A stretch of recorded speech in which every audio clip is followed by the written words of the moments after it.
기도의 자리로 나오신 모든 성도님들 주님의 이름으로 환영하고 축복합니다. 오늘 이 아침 주님께서 말씀하여 주실 것입니다. 기대하는 마음으로 우리의 신앙을 사도신경으로 고백하겠습니다. 전능하사 천지를 만드신 하나님 아버지를 내가 믿사오며 그 외아들 우리 주 예수 그리스도를 믿사오니 이는 성령으로 잉태하사 동정녀 마리아에게 나시고 본디오 빌라도에게 고난을 받으사 십자가에 못 박혀 죽으시고 장사한 지 사흘 만에 죽은 자 가운데서 다시 살아나시며 하늘에 오르사 전능하신 하나님 우편에 앉아 계시다가 저리로서 산자와 죽은 자를 심판하러 오시리라. 성령을 믿사오며 거룩한 공회와 성도가 서로 교통하는 것과 죄를 사하여 주시는 것과 몸이 다시 사는 것과 영원히 사는 것을 믿사옵나이다. 아멘. 찬송가 524장 갈 길을 밝히 보이시니 함께 찬양하겠습니다. 갈 길을 밝히 보이시니 주 앞에 빨리 나갑시다. 우리를 찾는 구주 예수 오도라 하시네. 죄악 벗으느리 영혼은 기뻐 뛰며 주를 보겠네. 하늘에 계신 주 예수를 영원히 섬기리. 우리를 오라 하시는 말 기쁘게 듣고 순종하세. 구주를 믿기 지체 말고 속속히 나가세. 죄악 벗으느리 영혼은 기뻐 뛰며 주를 보겠네. 하늘에 계신 주 예수를 영원히 섬기리. 주 오늘 여기 계시오니 다 와서 주의 말씀 듣세. 듣기도 하며 생각하니 참 진리시로다. 죄악 벗으느리 영혼은 기뻐 뛰며 주를 보겠네. 하늘에 계신 주 예수를 영원히 섬기리. 아멘. 함께 볼 하나님 말씀 느헤미야 8장 8절에서 18절까지입니다. 느헤미야 8장 8절에서 18절 함께 보겠습니다.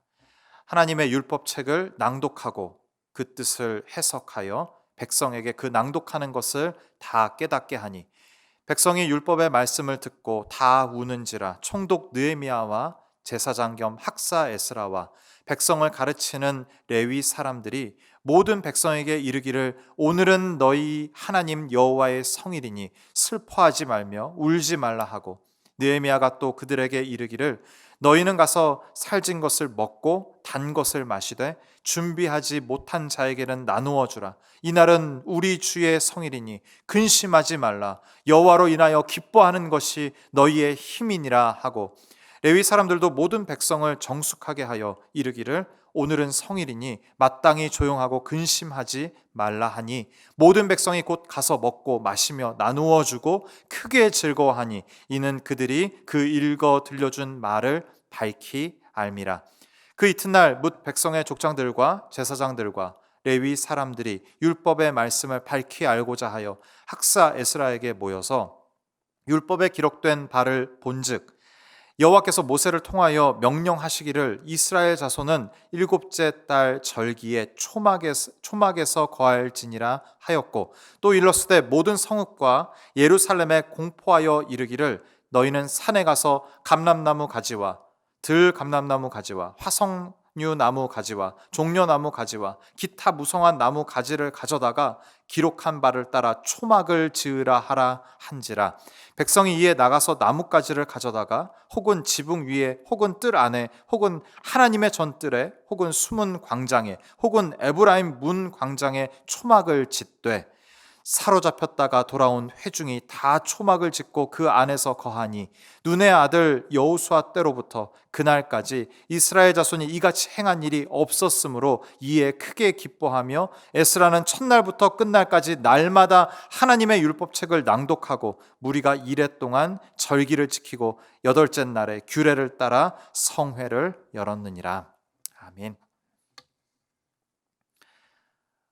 수납 광장에 사람들이 모였습니다. 모두 하나님의 말씀을 듣기 위해서 모인 것입니다.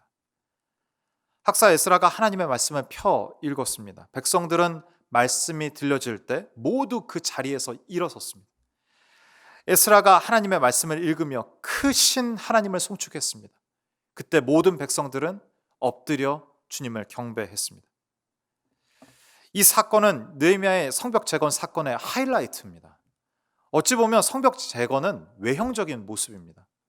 그러나 이 모습은요, 하나님이 그토록 원하시는 이스라엘과 관계 회복을 온전히 성취한 모습입니다.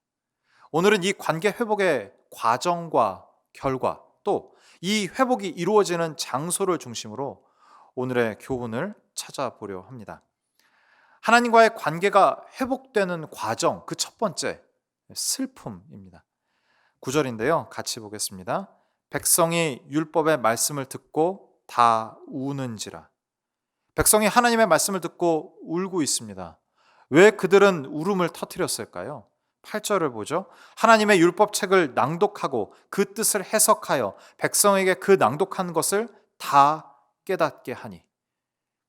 백성의 울음의 원인은 말씀을 깨달은 것이었습니다. 자신들의 욕망을 추구하느라 신실하게 사랑하시는 하나님, 그 하나님을 멀리하고 하나님을 버리고 우상을 따라 살아갔던 그 사람들의 삶이었던 거죠. 그 결과는 무엇이었습니까? 바벨론 포로 생활이었습니다. 그러나 그렇게 망가져버린 그들에게 여전히 하나님은 관계 회복을 원하고 계셨다라는 사실입니다. 그것을 말씀을 통해 깨달아 안 이스라엘 백성들은 울 수밖에 없었습니다. 죄송해서요. 미안해서요. 그 사랑을 미처 깨닫지 못해서 주님 앞에 울고 있습니다. 우리에게도 이런 때가 있지 않았습니까?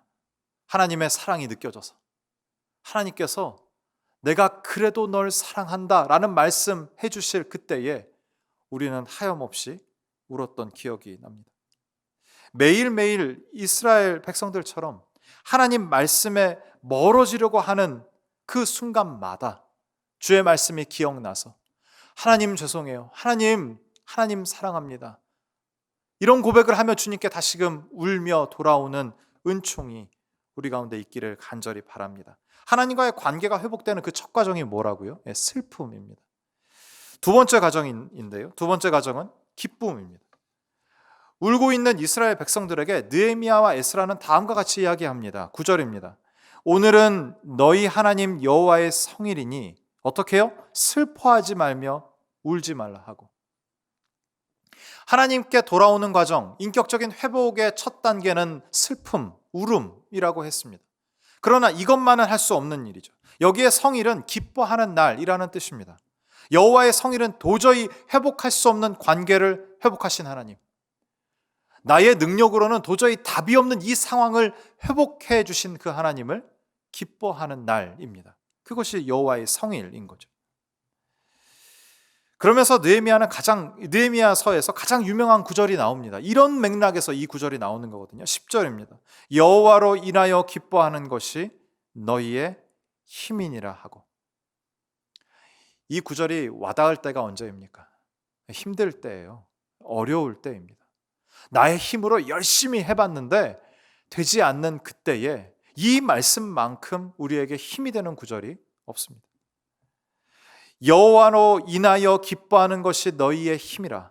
여호와로 인하여 기뻐하는 것, 나의 능력과 힘으로 모든 일들이 잘 되었기 때문에 기뻐하는 것이 아니라 아무런 해결 방법이 없는 그 문제에 하나님이 간섭하시고 개입해 주셔서 해결해 주신 그것을 기뻐하는 것입니다. 그것만이 우리의 유일한 힘이요 소망인 줄 믿습니다. 우리의 예배 가운데 이 두 가지 요소가 다 있어야 되는 거예요. 말씀을 들으면서 말씀을 밝히 깨달아 알면 알수록 우리는 슬퍼할 수밖에 없습니다. 하나님 앞에 떳떳하지 못한 내 모습, 여전히 나의 욕심과 나의 욕망을 추구하며 살아갈 수밖에 없는 나의 본성 때문에 하나님 앞에 울 수밖에 없는 것이죠. 하나님께 돌아왔어요. 이제는 하나님을 사랑하며 살아야 되잖아요. 그렇지만 사랑할 수 없는 그 무능함 때문에 우리는 우는 것입니다. 근데 울 수만은 없죠. 기뻐해야 되는 거죠. 내가 할 수 없는 이 문제를 하나님께서 해결해 주시고 돌이켜 불러주셨다면 하나님을 사랑하게도 하실 거다라는 그 믿음으로, 그 소망으로 우리는 동시에 기뻐할 수 있는 것입니다. 믿음이 없는 사람들 전혀 이해하지 못한 이상한 모습인 거예요.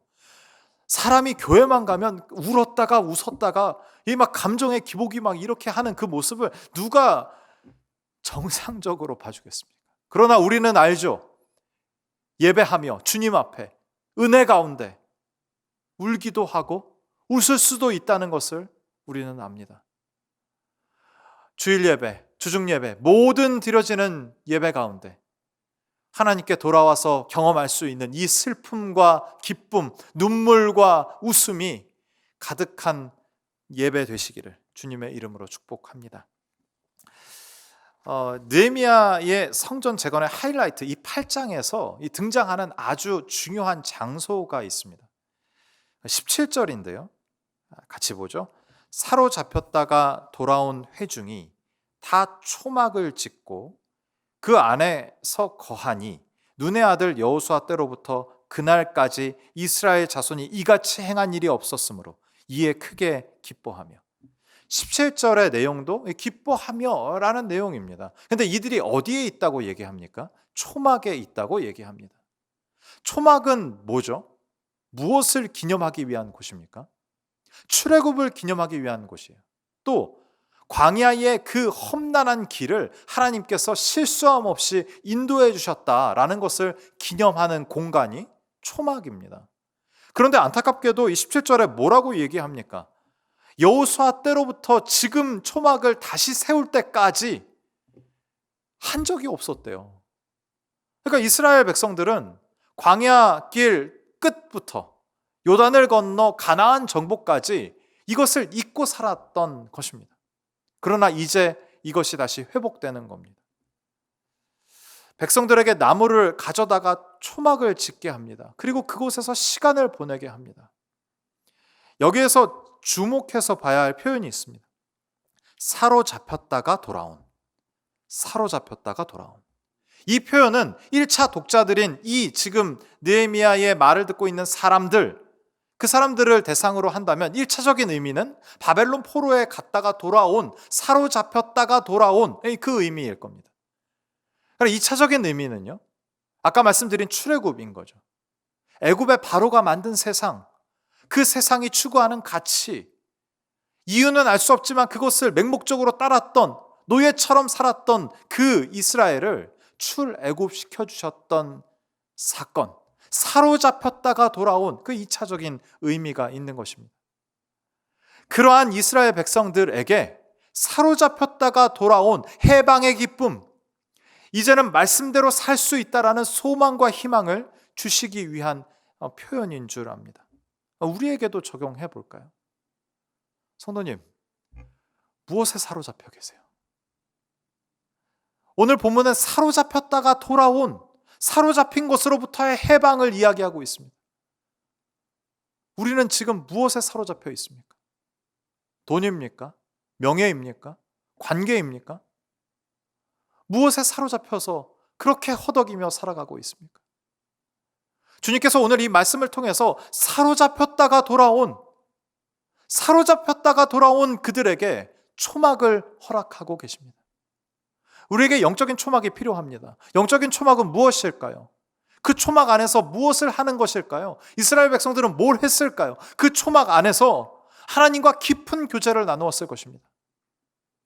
나를 지금 이때까지 인도하시고 보호해 오신 하나님, 나의 조상들 애굽에서 종살이 하던 그들을 극적인 방법으로 구출해 내셔서 자유를 주시고 이제 하나님의 백성으로 살아가게 하신 그 하나님, 자신들의 문제, 바벨론 포로에서 이제 자유함을 얻어서 성벽을 짓고 제단을 쌓고 하나님을 마음껏 예배하며 주님의 백성으로 살아가게 하신 그 하나님, 감사와 기대와 소망과 기쁨으로 그 초막 안에서의 시간을 보냈을 것입니다. 우리의 영적인 초막은 뭘까요? 하나님을 깊이 묵상하는 그 시간이 영적인 초막일 겁니다. 하나님의 말씀을 읽고 묵상하는 그 시간이 영적인 초막일 거예요. 하나님께 간구하고 기도하며 내가 읽은 오늘 이 말씀이 나의 삶의 기준이 되고 이대로 살고자 하는 애씀의 기도의 시간이 우리의 영적인 초막일 것입니다. 오늘 이 시간에 우리가 함께 모여서 영적인 초막을 짓고 있습니다.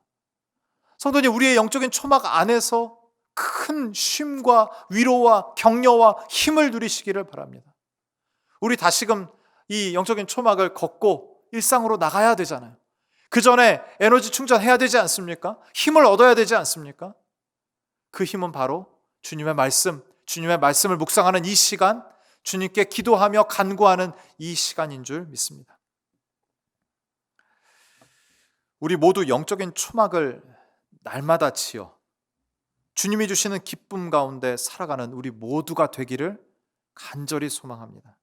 세상이 줄 수 없는 기쁨, 주의 말씀으로 힘을 내는 삶 사시는 주의 자녀들 되시기를 주님의 이름으로 축원합니다. 기도하겠습니다. 사랑의 하나님, 여전히 우리를 기억하시고 사랑하시니 감사합니다. 사람의 마음을 바꾸고 돌이키게 하는 것은 사랑입니다.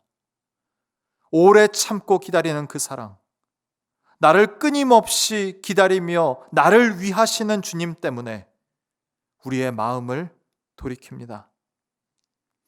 주님의 신실한 사랑 앞에 죄송하고 부끄러워 눈물을 흘릴 수밖에 없습니다. 그러나 주님, 주님의 신실한 사랑으로 기뻐할 수 있게 해주셔서 감사합니다. 우리가 하는 모든 예배 속에 균형 잡힌 슬픔과 기쁨이 충만하게 하옵소서. 영적인 초막을 늘 세우기를 원합니다. 초막 안에서 주의 말씀을 읽고 묵상하며 기도하게 하시고 주님만 높이는 우리 모두가 되게 하옵소서. 예수님의 이름으로 기도하옵나이다. 아멘. 두 가지 기도 제목 가지고 함께 기도하면 좋겠습니다. 영적인 초막을 늘 세우게 하여 주옵소서. 예배마다 주님이 주시는 은혜로 말미암아 죄를 슬퍼하고 복음을 기뻐하는 우리 모두가 되게 하옵소서. 함께 기도하고요, 개인의 기도 제목 가지고 주님께 간구하겠습니다. 함께 기도하겠습니다.